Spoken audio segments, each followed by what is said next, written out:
कुछ ही महीनों में national counter terrorism policy and strategy लेकर हम आएंगे। जहां पर भी यूएपीए लगाने की जरूरत है वहां निसंकोच लगाना चाहिए।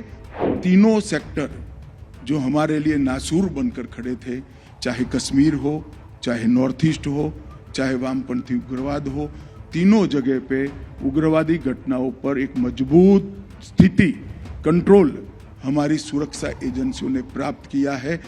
2014 के बाद देश में कोई बड़ी टेरर घटना नहीं हुई है। 2006 से 13 और 14 से 21 आतंकवादी घटनाओं का हिसाब किताब करें तो 70% की कमी आतंकवादी घटनाओं में दिखाई पड़ी है। सबसे पहले तो आप सभी जानते हैं कि 2019 से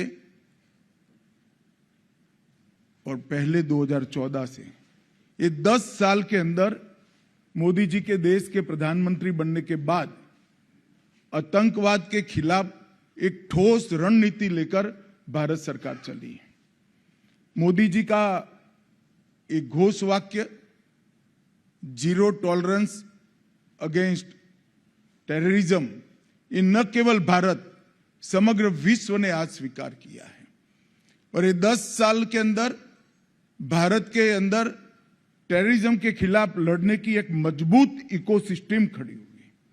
हालांकि बहुत कुछ करना बाकी है, परंतु 10 साल के काम का विहंगावलोकन करें तो संतोषजनक चित्र इस 10 साल में हमारे सामने खड़ा हुआ है। इस पर मैं बाद में बात करूंगा, परंतु इस प्रकार की कॉन्फ्रेंस बहुत उपयोगी है क्योंकि हम सभी जानते हैं कि हमारे देश के संविधान ने लॉ एंड ऑर्डर को एक प्रकार से राज्यों का अधिकार माना है, राज्यों का मुद्दा माना है।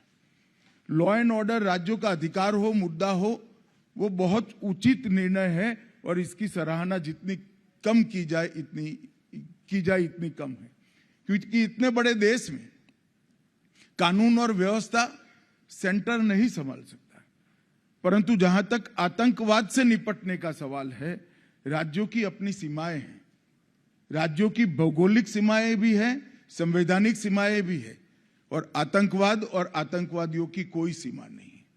वो अंतर्राज्यीय भी षड्यंत्र करते हैं, अंतर्राष्ट्रीय भी षड्यंत्र करते हैं और इसके खिलाफ अगर हमें सटीक तरीके से अपनी रणनीति बनानी है तो एनआईए का उपयोग कर इस प्रकार के सम्मेलनों से आतंकवाद को, नारकोटिक्स को, हवाला के काम को और कई प्रकार की अनेक गतिविधि जो देश की न केवल सीमा, अर्थतंत्र और कई प्रकार की सुरक्षाओं को खतरे में डालती है, इसके खिलाफ मजबूत लड़ने का तंत्र बनाना है। तो इसका एकमात्र रास्ता आज के जैसा सम्मेलन है और ये 2 दिन के सम्मेलन में अभी प्रेजेंटेशन में दिखाया अनेक विषय लिए गए हैं।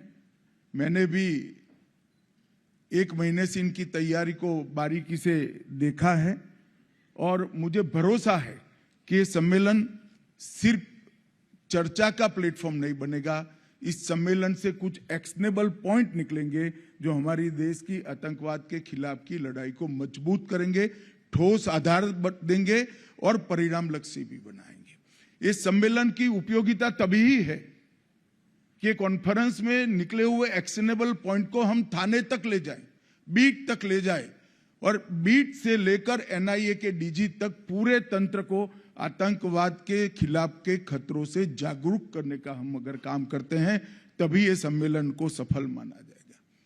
मित्रों, आप सभी जानते हैं और अब पूरा देश और दुनिया भी मान रही है, मोदी जी के आने के बाद आतंकवाद के खिलाफ ढेर सारा काम हुआ है।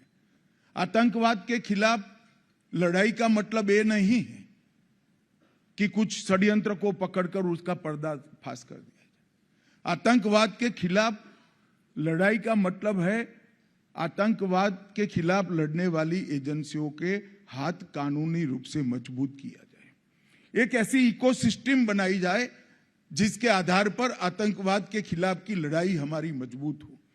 और मैं आज आप सभी को बताना चाहता हूं, क्योंकि पिसमिल होते जाता है, हम लोग इसको एक पेपर पर रखकर जब देखते हैं तभी मालूम पड़ता है कि कितना विराट काम ये 10 साल के हुआ है। 2 अगस्त 2019 को हमने एनआईए एक्ट में संशोधन किया, जिसमें नए अपराध भी जोड़े और एक्स्ट्रा टेरिटोरियल क्षेत्राधिकार भी दिया। एनआईए अब विदेश में भी जांच कर सकती है। यूएपीए में भी 14 अगस्त 2019 को संशोधन किया और संपत्ति जब्त करने का अधिकार दिया और व्यक्ति को और संगठन को आतंकवादी घोषित करने का अधिकार भी हमने यूएपीए के तहत दिया, जिसका बहुत संयमित परंतु सटीक उपयोग ये 5 साल में हमारे तंत्र ने किया है। हमने गृह मंत्रालय द्वारा डी रेडिकलाइजेशन के प्रयासों का समन्वय किया गया। विभिन्न मंत्रालयों ने भी अपनी रणनीति तैयार की और एक संस्थागत तंत्र स्थापना करने का काम भारत सरकार के गृह विभाग ने 5 साल के अंदर करा है। आतंकवाद की फंडिंग को नियंत्रित करने के लिए 25 सूत्रीय इंटीग्रेटेड योजना 2020 में बनाई गई, जिसमें आतंकवाद के हर स्वरूप को, जिहादी आतंकवाद से लेकर नॉर्थ ईस्ट के आतंकवाद से लेकर वामपंथी उग्रवाद से लेकर फेक इंडियन करेंसी नोटों से लेकर नारकोटिक्स तक ढेर सारे कदम उठाए गए। एफसीआरए से लेकर रेडिकलाइजेशन की फाइनेंसिंग से लेकर अवैध हथियारों की तस्करी तक 4 एजेंसियों में काम बांटकर सामंजस्य के साथ ये इकोसिस्टम को तोड़ने का काम किया गया और इसके बहुत अच्छे नतीजे मिले हैं। मल्टी एजेंसी सेंटर मैक की वर्किंग को रिवैम्प किया गया।